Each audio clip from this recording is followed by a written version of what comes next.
bibliografias que foram utilizadas na apresentação de hoje são essas aí, que estão sendo colocadas.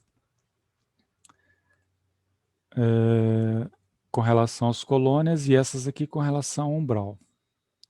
Então aí tem aquele Memórias de um Suicida, Cidades Infernais, 5 Dias no Umbral, Abismo, Comédia de Dante, que muitos conhecem. Vamos lá, colônias espirituais. Agora a gente vai para cima, depois a gente vai para baixo. Fiz um resuminho aí para vocês, para ficar mais fácil de vocês estarem entendendo as divisões. A gente pode dividir a quarta dimensão em esferas. Tá? Então tem uma divisão aí de 1 a 12, coloquei o planeta Terra do lado, que tem as divisões do planeta Terra, núcleo interno, externo, manto, crosta, troposfera, até na ionosfera. Então a gente pega lá de baixo os núcleos desabitados, o manto seria onde vivem os intraterrenos, que a gente não vai ver por enquanto. Depois você tem o umbral grosso, que é o abismo, depois as trevas, aí a gente tem a superfície, que é onde nós ficamos, que tem aqueles irmãos que ainda estão, não sabe que já morreram. E aí vai subindo, né? Cidades de regeneração, como Nosso Lar, Cidade das Artes, depois a esfera do amor fraterno, as diretrizes planetárias, que já é fora da nossa atmosfera, e a abóbada estelar, que seria o universo. Depois vocês podem dar uma lida nesse resumo aí, para ficar mais fácil. Então, um pequeno resumo que a gente pode falar é a divisão em esferas é para facilitar o estudo, pode ter diferença de autor para autor, uns pode dividir em 7, outros em 12, uns pode colocar, por exemplo, Nosso Lar no umbral médio, outros no umbral superior, mas são convenções, só para facilitar o estudo e o entendimento. Podemos dizer que cada esfera corresponde a 1/8 de frequência ou seus múltiplos, vocês já entendem isso. As esferas mais baixas, que é da zona abissal, é a mais densa, e as mais altas, que são dos diretrizes, é a mais sutil. Conforme vai subindo, a frequência vai acelerando e a dimensão vai ficando mais sutil e vice-versa. Os habitantes das camadas mais baixas conseguem ver o céu, pois as camadas mais altas lhes são transparentes, por estar em outra frequência. Mas, quanto mais baixo, menor a luz. É igual a gente está convivendo aqui no mesmo espaço que a quarta dimensão, mas ela não ofusca a nossa visão do céu. O mesmo acontece com ar, água, vegetação, minerais, animais, alimentação, volitação, ou seja, quanto mais baixo, pior vai ficando mais rarefeito, mais escuro, mais denso, o cheiro vai piorando, então a vegetação vai ficando mais feia cada vez mais para baixo, mais bonita cada vez mais para cima. Mais para cima que a gente fala e para baixo é em termos de frequência, tá, pessoal? Os espíritos das frequências mais altas veem os das mais baixas, mas o contrário não é verdadeiro. Assim como nós temos aí os nossos mentores que estão numa frequência mais alta que vê a gente, e a gente está na frequência mais baixa não vê eles. A entrada em colônias ou cidades trevosas depende de autorização do coordenador ou chefe. No caso das colônias são os coordenadores e diretores. Nos casos das cidades trevosas são os chefes, né? Quanto maior a vontade de praticar o mal ou maior a dívida kármica, mais baixo se situa a morada do espírito desencarnado e maiores as atrocidades cometidas contra eles. Eles são puxados e levados para essas moradas por vibração, tá? A vibração deles levam eles para lá, ou para baixo ou para cima. Quanto maior a vontade de praticar o bem e menor a dívida kármica, mais alta a morada. Então, para onde nós vamos não é escolha nossa, mas depende da nossa vibração kármica. Construções no mundo astral. Peguei só alguns itens, só para a gente comparar. Presença. Então, com relação ao reino da luz, nessas construções, elas vão desde o baixo umbral, que é mais ou menos aqui na superfície da Terra, e algumas, né, no umbral mais grosso, até as zonas celestiais.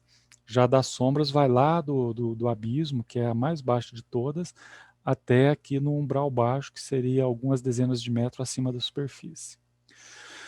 Colônias, normalmente são divididas em todo o planeta. No Reino das Sombras, né, eles não têm colônias. Cidades, a gente tem cidades em todas as colônias, no umbral médio. Nos Reinos das Sombras, elas são divididas em todo o planeta, no umbral mais baixo. Cidadelas, também nas colônias, que são cidades pequenas, com poucos espíritos, no umbral das sombras também. Hospitais tem nas grandes e médias cidades físicas, sempre tem 1, 2, 3 hospitais. Nas trevas, não. Posto de socorro tem o Reino da Luz, tem no umbral médio e baixo, nas cidadelas. Em áreas sem construção também tem postos de socorro. Esses postos de socorro, muitas vezes, eles são transitórios, eles mudam de lugar. O Reino da Sombra não tem posto de socorro, óbvio, né? Eles não querem socorrer ninguém. Escolas. A gente tem grandes escolas de aprendizado nas grandes cidades no Reino da Luz. E das sombras também tem escolas, tá, gente? Eles têm nas grandes e médias cidades das trevas também tem escolas. Só que enquanto da luz ensina coisas boas, como fazer resgate e tudo mais, das sombras ensina justamente o oposto, né? Como fazer as maldades aí. Laboratórios. Temos nas grandes e médias cidades os laboratórios da luz. E os da sombra a gente tem geralmente nas cidades que eles têm, cidades das trevas, cidades negras, em cidadelas e principalmente em cavernas, grandes cavernas. Prisões. As prisões da luz geralmente ficam fora das cidades, fora das colônias. E no Reino das Sombras, geralmente as prisões ficam nas cidadelas e nas cavernas, principalmente nas cavernas. Colônias espirituais, também chamadas de comunidades espirituais, cidades espirituais, mundos transitórios, são locais onde grupos de espíritos errantes, ou seja, desencarnados, se estabelecem transitoriamente, enquanto aguardam novas encarnações. Esses locais, porém, não possuem uma rigidez geográfica como acontece nas colônias dos vivos ou encarnados.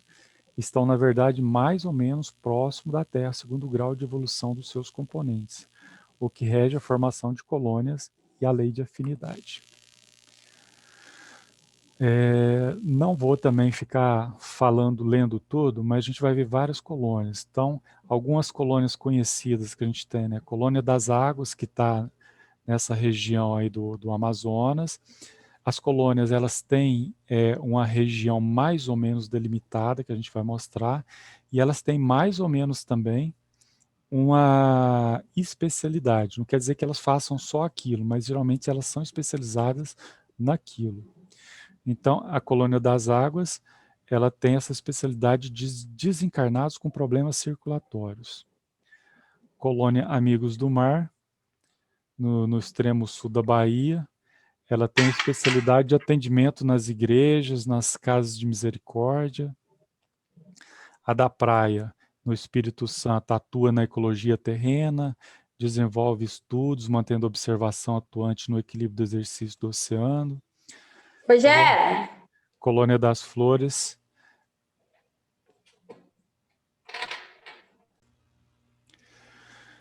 Então, a Colônia das Flores, também conhecido como Paraíso das Flores, que está na região de São Paulo, ela é especializada em vítimas de câncer. Colônia Nova Esperança, faz a catalogação de todos os espíritos, está mais ou menos próximo da cidade de Palmelo. Ela geralmente faz primeiros socorros de atendimento, em atendimento planetário, e após o tratamento inicial, ela encaminha para as outras colônias. Colônia Morada do Sol, ali em Alagoas, Sergipe, especializada em doenças tropicais. Raios do Amanhecer, ali no Amapá, lá em cima, também especializada no mundo espiritual das crianças. No Distrito Federal, a Colônia da Regeneração, recuperação de espíritos mutilados.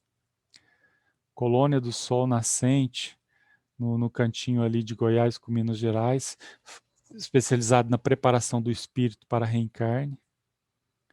Colônia Redenção, ali perto de Salvador, trabalha com laboratórios fluídicos, distribuindo esse fluido para as outras colônias. Colônia das Montanhas, ali no Parque Grande Sertão Veredas. Colônia Bom Retiro, ali no cantinho do Paraná, trabalha com reequilíbrio do espírito. Colônia Padre Chico, que fica conhecido também como Colônia das Margaridas, né? Aí tem algumas alas conhecidas dessa colônia, como a ala dos hospitais, dos albergues, escolas. Colônia Moscoso, fica ali também no Espírito Santo. Trabalha com educação da alma, do domínio de si mesmo, ampliando setores de autoconhecimento. Ali no Maranhão a gente tem a colônia do Roxinol, na Serra das Alpargatas, onde se tem ali, após longos períodos de enfermidade, as pessoas que tiveram morte súbita ficam por ali. Colônia das Violetas, trabalha cura de enfermidades cardíacas também. Colônia de Gramado, como o nome diz, na região de Gramado, trabalha problemas na coluna vertebral, coordenação motora de pés e pernas. Colônia do Abacateiro, também ali entre Mato Grosso do Sul e do Norte, especializada em enfermidades renais. Colônia Estudo da Vida, como o próprio nome diz, é especializada no estudo da vida, compreensão dos conflitos e desencontros. Colônia Arco-Íris. Colônia Nosso Lar, localizada ali acima do Rio de Janeiro, também especializada em resgates nos umbrais, dá aquele primeiro atendimento, depois distribui para as outras colônias. Colônia Nova Alvorada, possui mais de 250 mil habitantes, e aí depois a gente não vai falar das especializações, mas tem todas essas outras aí que a gente não tem tantas informações. São Sebastião, Perseverança, Instituto de Confraternização Universal, Novos Horizontes, Porto da Paz.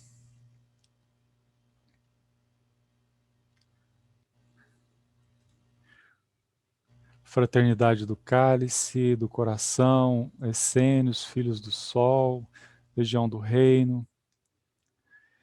E mais uma lista enorme.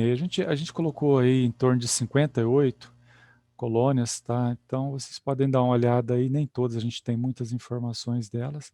Algumas nós temos livros sobre a vida nessas colônias especificamente.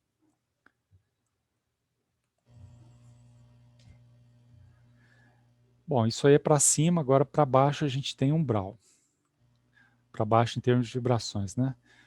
Umbral localiza-se no universo paralelo, que é a quarta dimensão, que a gente conhece, ocupa um espaço invisível, outra frequência dimensional, né, que vai do solo terrestre até algumas dezenas de metros de altura da atmosfera.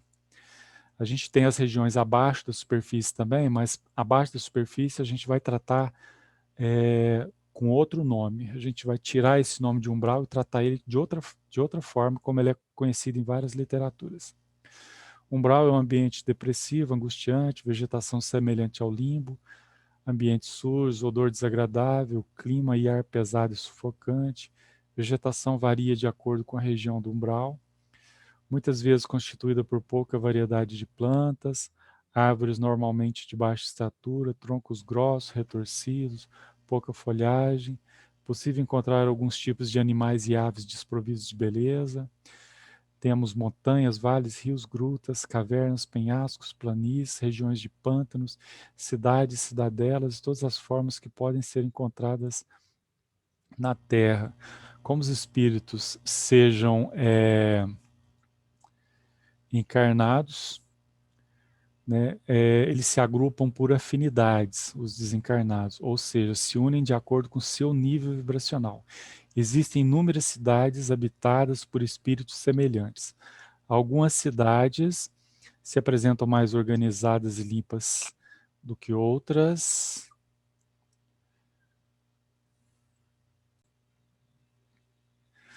Todos possuem espíritos líderes lá nessas cidades, tá? Toda cidade ela é chefiada. No Umbral, todo mundo quer ser chefe, tá, gente? Alguns são chamados de chefe, outros de governadores, mestres, potentados, reis, presidentes, imperadores. Os nomes mais pomposos que eles conseguem, os chefes, eles gostam de ser chamados dessa forma. São espíritos inteligentes, os mais fortes, os mais inteligentes, os mais sádicos, eles conseguem se sobrepor sobre os outros. Então a chefia, ela é exercida pelo poder e pela força e não pelo merecimento. Só que eles usam essa inteligência para a prática do mal.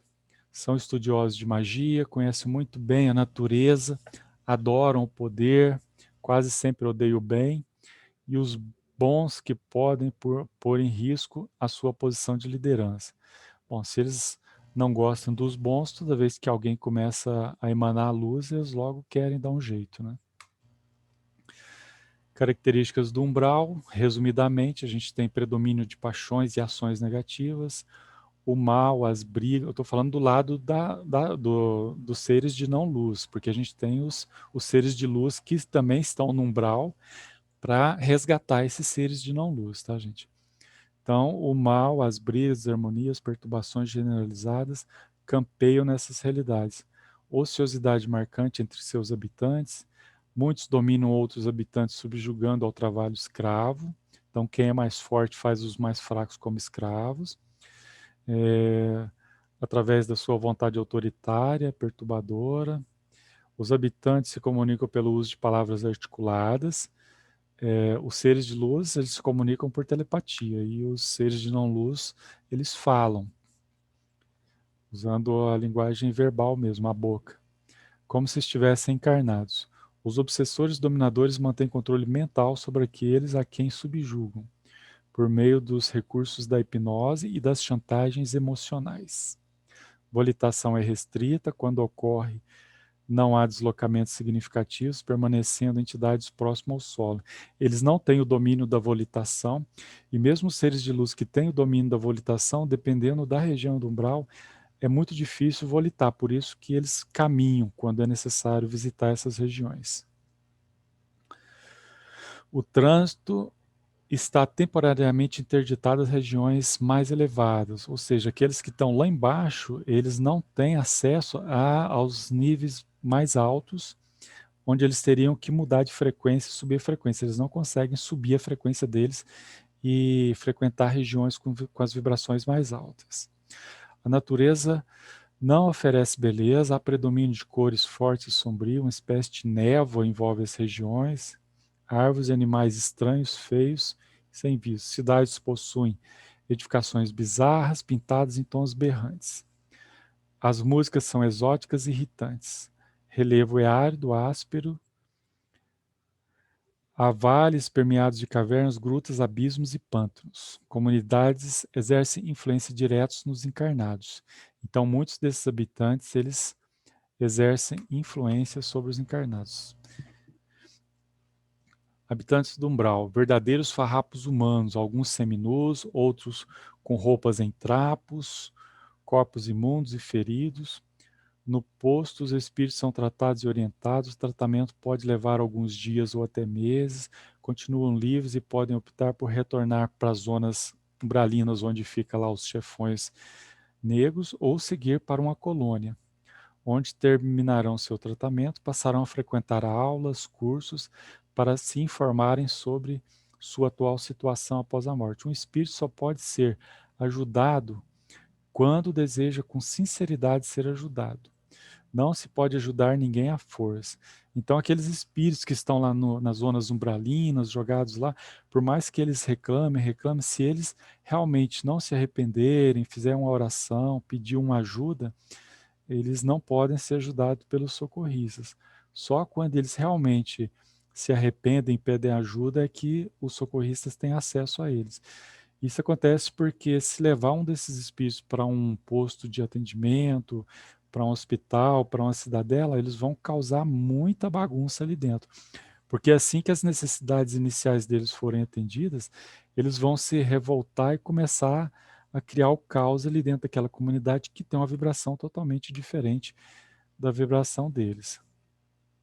Samaritanos normalmente resgatam, então, esses sofredores usando médiuns ou projetores astrais fora do corpo, né, quando esses projetores estão dormindo, utilizando a energia do cordão de prata para se tornarem mais densos e puxar as pessoas. Você dá um passe e isso muda o padrão vibracional daqueles espíritos que vão ser resgatados. Então, logo isso acontece, samaritanos que não tinham acesso devido à diferença vibracional conseguem pegar o resgatado e levar para um hospital extrafísico. Aí começa um tratamento energético, puramente de luz, para desintoxicar os chakras extrafísicos daqueles corpos energéticos, tratamento psicológico para fazer com que o espírito entenda a sua situação e consiga sair daqueles problemas, uma ideias. E também depois a gente tem em sequência uma terapia para que a pessoa se livre da autoculpa, que muitas vezes ela se prende no umbral pela autoculpa. Precisa entender que Deus não condena ninguém. Um alerta é o seguinte: os campos vibracionais inferiores que envolvem as criaturas caídas envolve também o socorrista. Caso este não se encontre devidamente preparado, poderá perecer ou ser acometido de mal súbito devido ao choque com as emanações inferiores.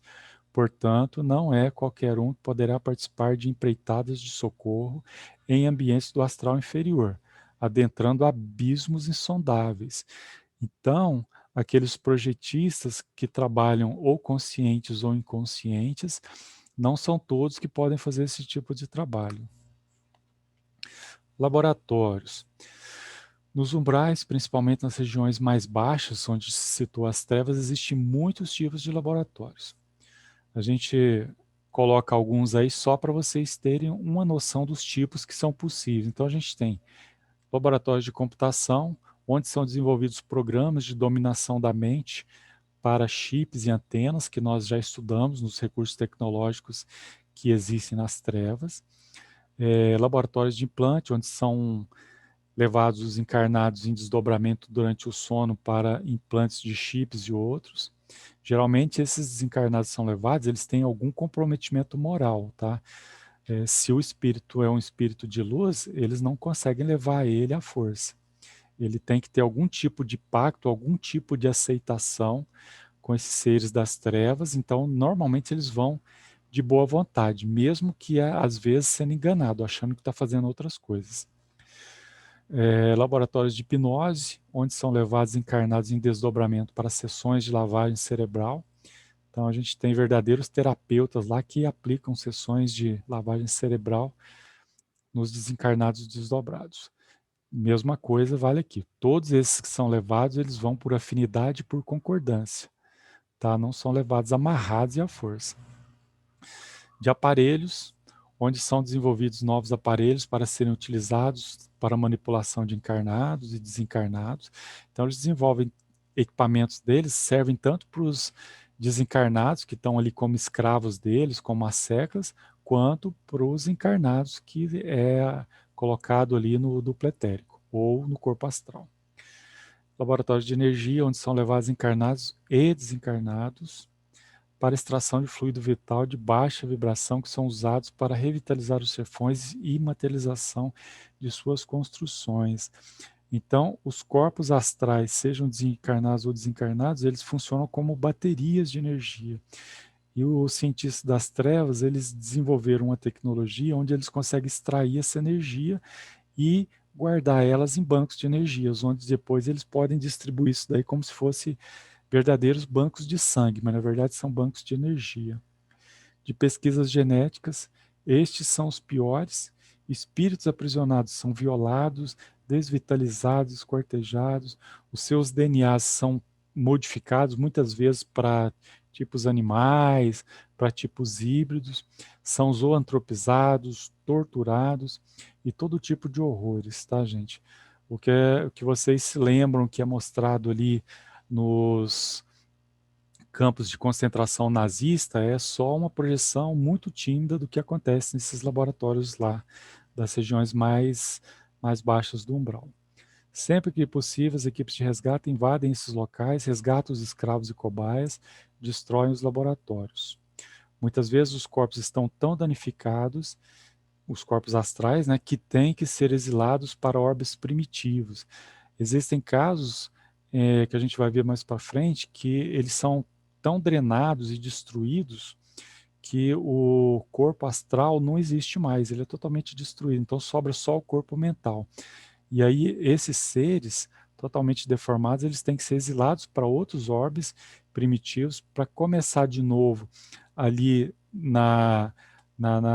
no ciclo evolucionário até chegar numa condição de desenvolver um perispírito hominal novamente. Só que tem uma mensagem, ninguém colhe o que não plantou, mensagem aí do espírito Ranieri, né? Ou seja, esses espíritos que chegam nessas condições são aqueles que persistiram aí no caminho errado por milhares e milhares de encarnações. Também uma mensagem aí do livro O Abismo, de André Luiz. Irmãos decaídos de alto nível intelectual desenvolveram a tecnologia própria de captação e armazenagem de energias sutis emanadas dos seres encarnados, também dos desencarnados. Essa energia astral captada possui qualidades diferenciadas de acordo com o tipo de emoções que provoca a sua emanação. Então a energia ela pode ser contaminada pelo medo, pela fúria, pela raiva, pelo ódio. Então ela é qualificada do mesmo jeito que a gente tem os tipos sanguíneos, tem os tipos de energia também. Geralmente são estímulos grosseiros que provocam as emanações astrais que são captadas. As emanações superiores e sublimes das criaturas não interessam a esses tipos de seres. Por serem de vibração superior, ficam fora do alcance de sua baixíssima vibração. Então, eles não fazem captação de pessoas que estão equilibradas, que estão vibrando amor, caridade, porque essas emanações eles não conseguem aproveitar, não conseguem processar elas. Do livro aí, Zonas Abissais, a gente tem um trechinho, só para vocês verem a questão da destruição do corpo astral, né? Então, pegando aí só um parágrafo, a gente começa lá, forças contrárias da luz.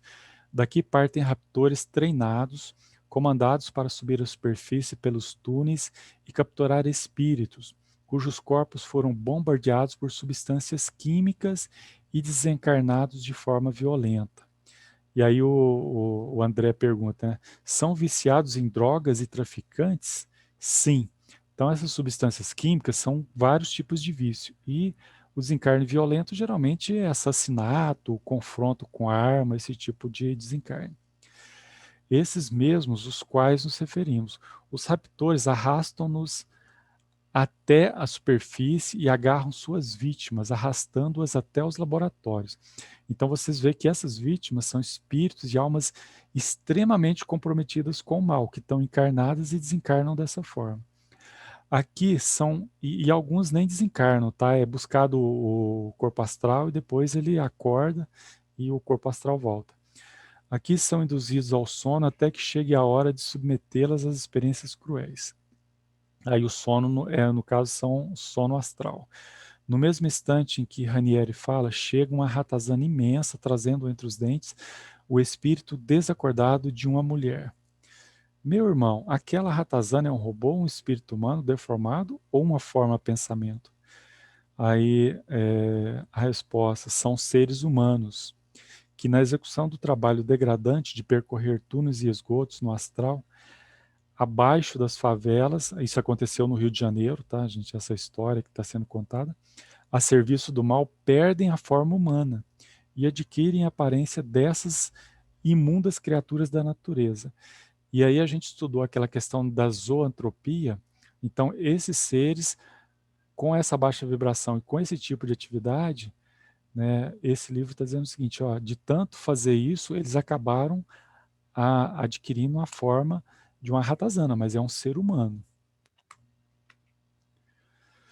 E aí num outro trecho, aí aqui vai falar de ratazanas também, mas aqui nesse caso não são de seres humanos, aí são de ratazanas astrais que trabalham para as trevas mesmo. Suas mães chegavam vez por outra, suas mães eram as ratazanas que foram buscar alimentos. trazendo entre os dentes pedaços de corpos e depositavam no meio dos filhotes, que avançavam sugando o corpo em decomposição.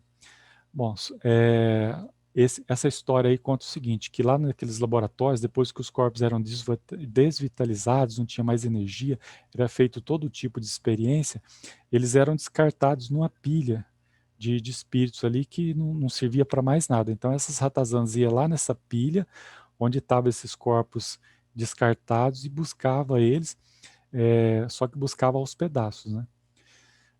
Então, presos a cada ninho, várias feixes de fumaça negra ligavam-se aos ratinhos. Dr. Cruz, aí no caso é o Oswaldo Cruz, desencarnado, que estava nessa história aí, retirou de dentro da maleta uma espécie de aspirador de pó, saiu aspirando aquela fumaça negra que pairava sobre os ninhos. Em seguida, passava para os enfermeiros que armazenavam em frascos com rótulos. Levaram algum tempo nesse trabalho, enquanto Ranieri explicava. A fumaça que vedes é o campo mental inferior das criaturas que tiveram o seu corpo astral devorado por essas ratazanas. Encontram-se agora em estado de degeneração profunda, pois o corpo astral foi quase totalmente destruído. Nos ninhos são coletados esses resíduos dos corpos. Quando não mais é possível fazê-lo, alguns filhotes são sacrificados e o conteúdo de seus estômagos são retirados, resíduo necessário para iniciar a recomposição do corpo astral.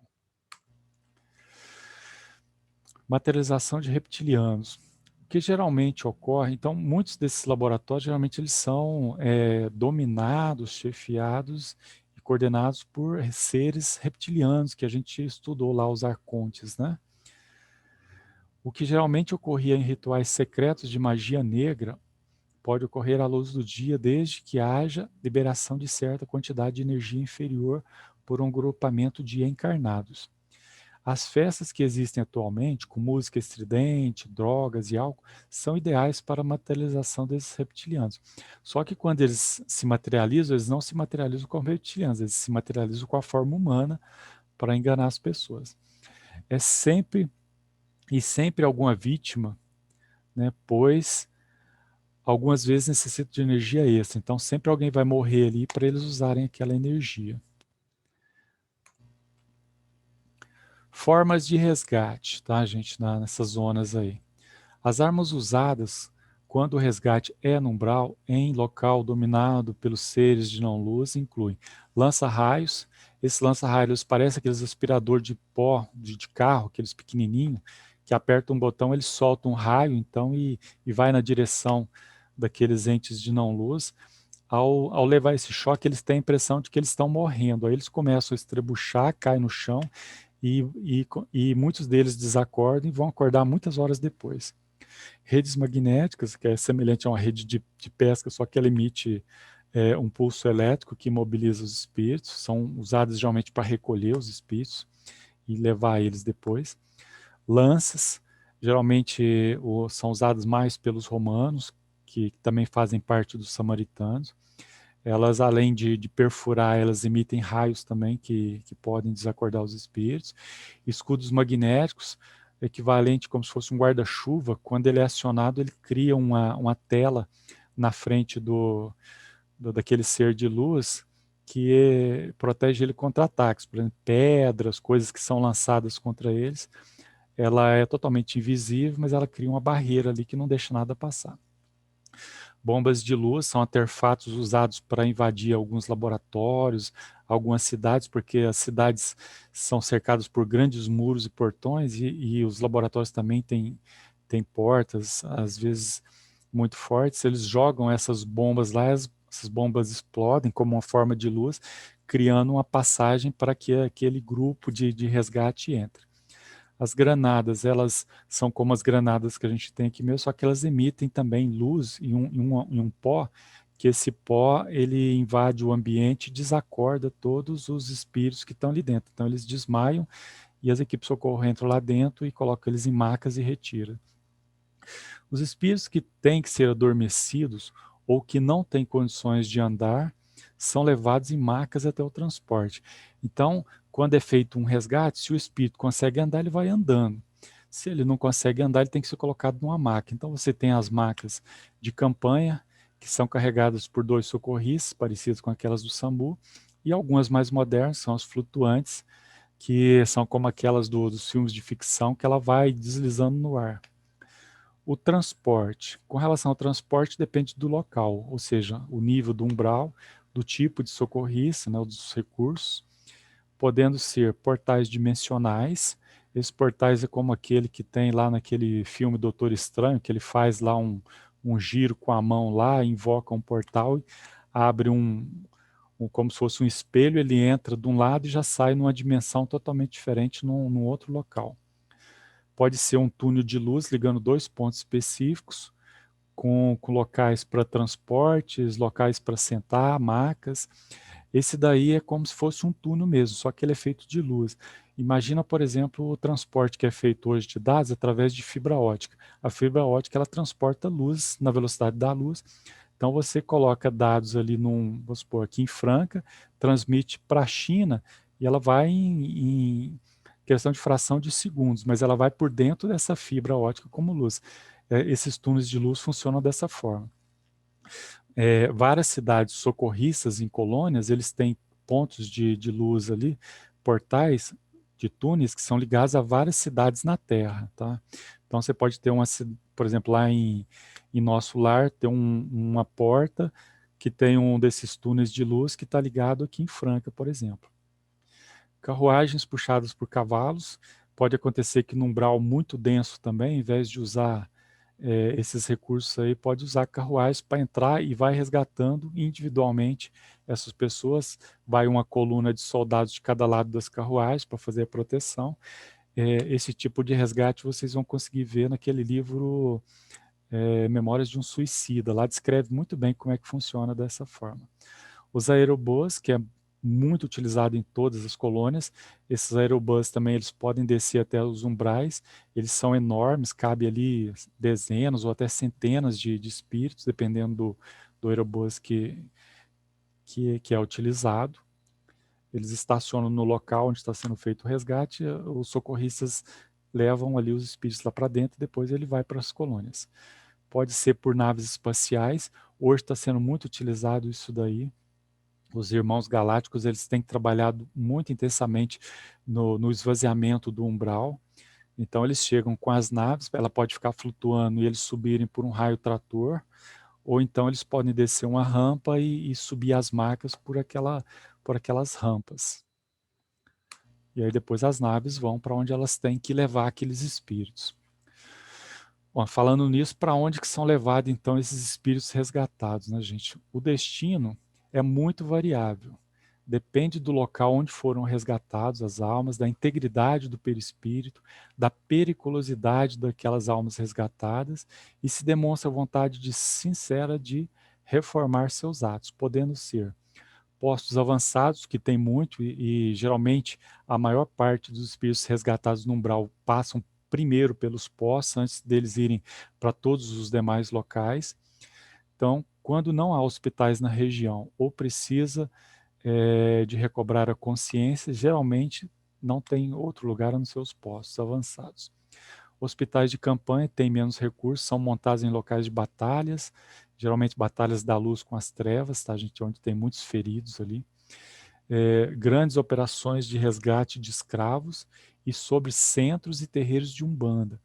Então, muitos locais que não dispõem de hospitais, onde é feito esse transporte, tem em cima deles alguns centros, então tem esses hospitais provisórios, terreiros de umbanda também, que eles vão resgatando aqueles espíritos desorientados e faz um primeiro tratamento ali, manda depois para um posto e depois vê para onde que ele vai, ou retorna para o umbral ou vai para uma colônia. Hospitais de reabilitação têm todos os recursos, são estruturas definitivas, existem somente, os de campanha são provisórios, são montados e desmontados. Existem os definitivos, então, existem médias e grandes cidades, não tem pequenas cidades, povoados ou regiões que não são habitadas. Normalmente são levados para lá aqueles espíritos que têm algum merecimento, que já têm alguma consciência dos erros que foram praticados, que têm algum arrependimento desses erros. quando eles têm pequenos refazimentos nos espíritos ou corpos de energias, ou alguns que fazem recuperação de energias feitas em centro espírita. Então, muitas vezes, aquelas cirurgias feitas nos centros que nós temos aqui, à noite, aquelas pessoas vão para esses hospitais para fazer a continuidade do tratamento e depois elas voltam, quando elas acordam, elas voltam para o corpo.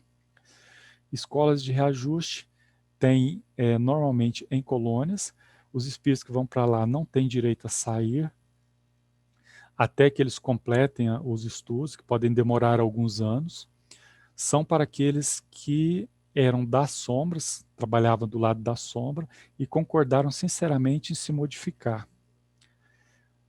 Temos as prisões, geralmente em naves, na parte escura da Lua ou em algum planeta específico para prisões, dependendo do grau de periculosidade.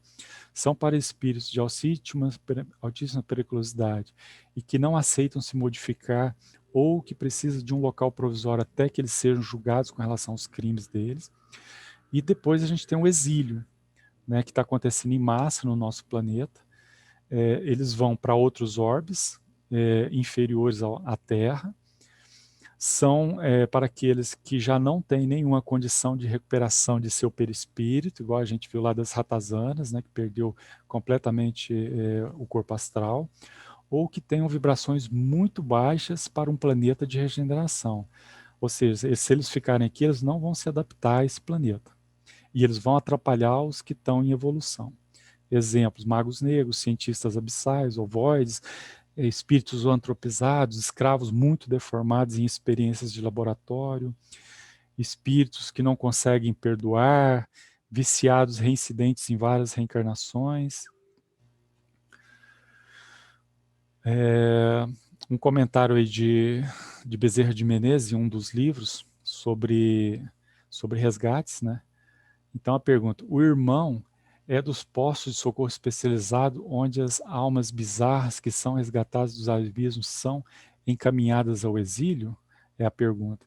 Aí o Dr. Bezerra de Menezes responde: nem sempre as almas que saem dos abismos receberão socorro de postos de luz.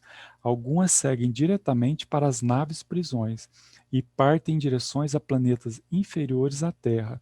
São almas rebeldes e renitentes no erro.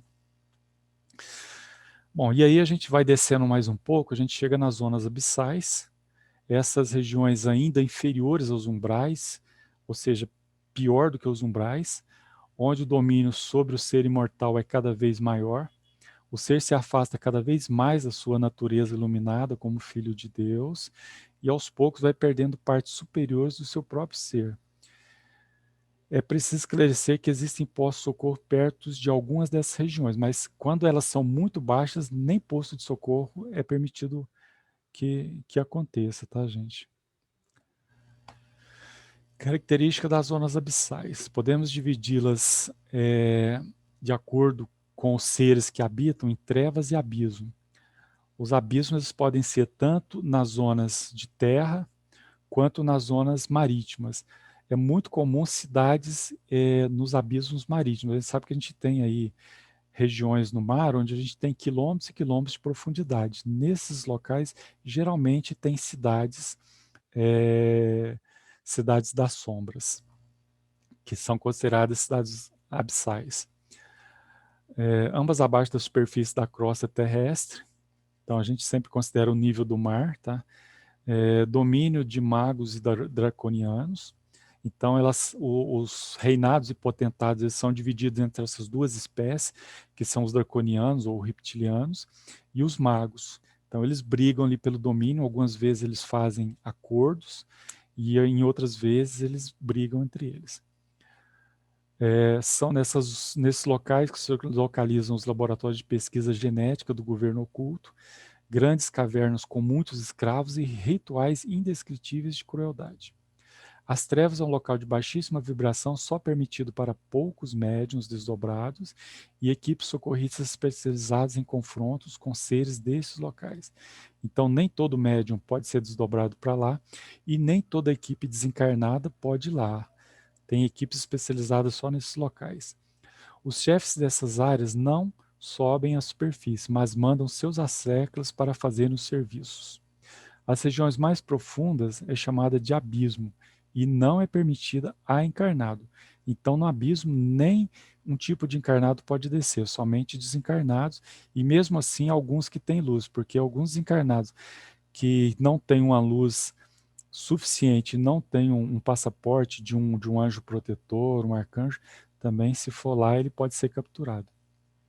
Então, no abismo não há luz, nem vegetação, nem animais, porém quase todos os seus habitantes são zooantropizados, ou seja, quase todos são em forma de animais, de árvores, de pedras. Os seres são presos nesses locais, são torturados de forma contínua e violenta, sendo sugados e descartados após o consumo de seu corpo astral. Porém, os que lá estão são aqueles que praticaram os maiores delitos contra a lei do Criador. Ou seja, nada é por acaso, né? Eles estão lá porque eles estão colhendo o que eles plantaram, sendo que o arrependimento não alcança essas almas. Geralmente, os seres que estão no abismo, eles não têm o arrependimento. Então, por isso que depois de milhares e milhares de anos ali de sofrimento, eles são deslocados para outros orbes para começar de novo. Todos os seres que frequentam essas zonas, mesmo como escravos cobaia, lá estão por suas frequências vibratórias, pois na lei divina não existem injustiças. Aí tem um inserto também de um livro, só para vocês verem um trecho, né?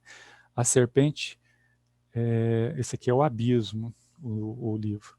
A serpente possuía cara de homem e nos olhava com olhos chamejantes. A cara presa, a casca deixara ver um ser humano escravizado à terrível prisão. Prisão que era o próprio corpo, né? O olhar de Ofídio era de tristeza e dor, duas lágrimas rolaram tristes. Piedade, piedade, suplicou, com acento tristonho. Não pude deixar de chorar, estranha comoção dominou-me o ser. Como te chamas? Interroguei. Por que desejas nome? Aqueles que caíram tanto não têm nome. Contemplei assombrado e cheio de dor. Por que vives assim escravizado à roupagem de serpente? Egoísta e mau, reduzi meu corpo espiritual à forma rastejante que vês. Jamais tive pensamento de amor para quem quer que seja, e nunca estendi a mão ao pobre ou ao sofredor. Por que está aí? Interroguei. Outro trecho. Perderam a forma humana. Isso é outra história, tá? Degradados pela permanência no mal, desceram até o mais profundo abismo e não têm mais corpo espiritual. Por isso, não poderão reencarnar tão cedo. A bondade divina, porém, permite que estacionem nessa massa difusa, informe e vaga, que conterá por muitos séculos e milênios. Nos braços amorosos da terra e em seu seio de mãe, lentamente se recuperarão para reiniciar a marcha de volta. Estão na profundidade e anseiam pela superfície. A superfície para eles é a superfície da terra, onde os homens vivem e representa para essas criaturas uma espécie de céu. Outra história. Depois de gritos horríveis, tristões de angústia sem fim, surpreenderam os primeiros berros, gemidos alucinantes, surdos, gargalhadas, choros verdadeiros loucos. Deixavam-nos voltar à superfície, deixe-nos, anjo do abismo. Eles estavam vendo, no caso era André Luiz, eles viam André Luiz como se fosse um anjo, né? Encheram-me os olhos novamente de lágrimas. De repente, porém, um vozeiro diferente sucedeu ao tumulto anterior. Estalos estranhos como de chicotes, de capatazes, a zorrarem escravos na senzala. Raios cortavam o espaço e uma onda subhumana recuou espavorida. Que isso? Interroguei. São os dragões, esclareceu Orcus. Orcus é um dos anjos que estava acompanhando lá.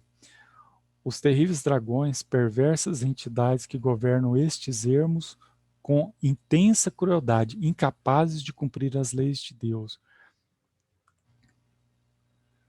Outra história. São homens, exclamei fora de mim, levando as mãos que soltara de Orcus, sentindo a minha cabeça estava dando voltas.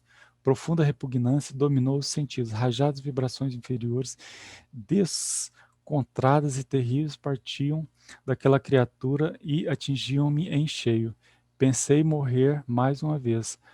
Não fosse Orcus e provavelmente teria caído inconsciente no lamaçal infecto, cor amarela transparente como a das rãs ou verde escuro gelatinoso e às vezes vítreo, como dos seres que vivem nas trevas na umidade. Eu não poderia contemplar por mais tempo aquelas fisionomias angustiadas. Que coisa horrível. Como podiam as criaturas humanas descer tanto na escala espiritual? E, infelizmente, qualquer um poderia chegar naquele estado. Então, isso daí é uma história sobre homens rãs que tinham virado deformado totalmente o corpo. Gente, que a bondade dentro de mim seja sempre maior que toda maldade ao meu redor. Uma mensagem do Buda. Falando em abismos e umbrais, essa mensagem ela é bem, né, ela se encaixa bem no que a gente